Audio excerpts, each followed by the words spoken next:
Hi, everyone, and welcome back to Fluent with Teacher Pablo. I'm Amanda, and joining me as always is my co host, Diego. Today's episode dives deep into something we all engage with daily, whether we like it or not: marketing and social media. But here's the twist: we won't just praise their power, we'll question how ethical, transparent, and even sustainable today's digital marketing tactics really are. Hey, Amanda, and hello to all our listeners. You're right. Social media marketing is both a tool and a weapon. On one hand, it allows brands to connect directly with their audiences. But on the other hand, it's also been used to manipulate emotions, exaggerate lifestyles, and push questionable products in the name of engagement. Exactly. And let's be honest, Diego, how many of us have bought something just because an influencer said, you need this in your life? The truth is, social media doesn't just reflect what we want, it creates desires we didn't know we had. The line between persuasion and manipulation is thinner than ever. And yet, while we love convenience, that very convenience comes at a cost: our data. Most users don't realize that every click, like, and scroll is being tracked.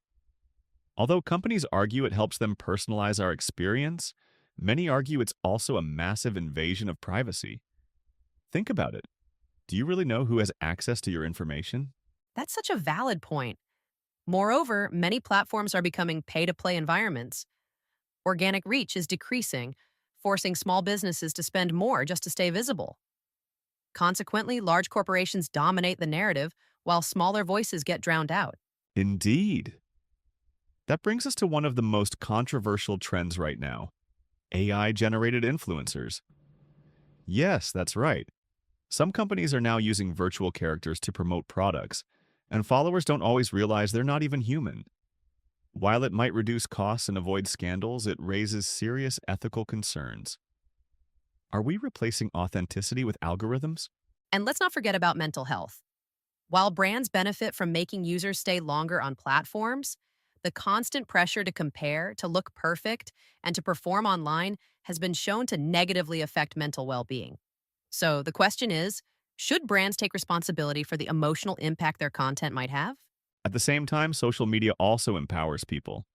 It gives small brands a voice, allows creators to monetize their content, and enables real-time conversations with customers. Therefore, it's not all negative. It's about how we use it. Like any tool, it can build or destroy depending on the intent behind it. Well said, Diego. Now let's talk about the rise of micro-influencers. Si te está gustando el contenido de este podcast, te agradecería mucho que me dejes un comentario con cuál sería el siguiente tema que te gustaría ver dentro de estas conversaciones, que te suscribas, me dejes tu like y lo compartas con quien creas que le pueda servir para poder traerte más contenido como este. They may not have millions of followers, but they usually have strong trust within a niche community. And because their recommendations feel more authentic, brands are seeing better engagement, even conversion rates from these smaller partnerships. True, and another growing trend is social commerce. Instead of going to a website, users can now buy products directly from platforms like Instagram or TikTok. It's faster, yes, but also more impulsive. So, are we enhancing customer experience, or are we encouraging compulsive consumption? It's a double-edged sword for sure. What concerns me too is the issue of transparency. Sometimes it's hard to tell if someone is genuinely recommending a product or simply doing it for the money. Even though many countries now require disclosure using hashtags like #ad or #sponsored, a lot of creators still find subtle ways to promote products without being entirely honest. That's where digital literacy becomes critical. As users, we need to question what we see. Just because content is well edited and emotionally engaging doesn't mean it's trustworthy. Meanwhile, as language learners and professionals, we should also examine how language is used to influence emotions and behaviors in marketing. Absolutely. In fact, that brings me to an interesting observation. Marketers now use advanced neurolinguistic techniques. Words like limited time offer, exclusive access, or don't miss out are strategically used to create urgency and scarcity. These are not just phrases, they're psychological triggers. Which is why the future of marketing might depend not only on creativity, but also on ethics. Brands that can combine transparency, personalization, and meaningful engagement will stand out. Others who keep playing manipulation games might see short-term gains, but lose long-term trust. So, to wrap up today's episode, social media marketing is powerful, evolving, and, yes, controversial. But rather than rejecting it, we need to understand it.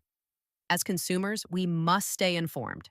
As professionals, we must stay ethical. And as learners, we should observe how language is used to influence and persuade. Couldn't agree more. And remember, it's not about fearing marketing, it's about questioning it intelligently.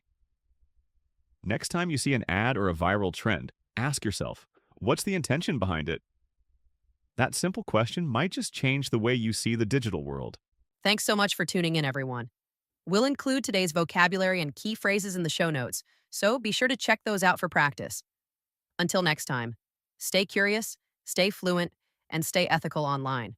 See you soon, and don't forget, communication isn't just about what you say, it's about how you think.